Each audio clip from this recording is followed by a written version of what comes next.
1. Power on, off. Press and hold the power button for 3 seconds to turn the device on or off.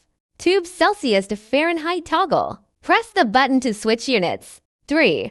Temperature adjustment. Press plus to increase or minus to decrease the temperature in Fahrenheit. Left and right compartments are controlled separately.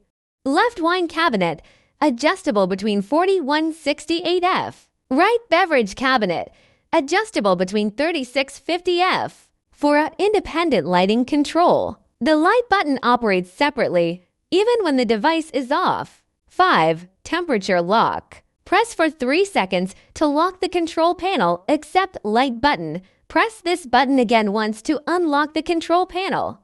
6. Wide-angle door. Opens past 90 for easy loading. 7. Modular shelving. Adjust shelf heights freely to accommodate various bottle sizes.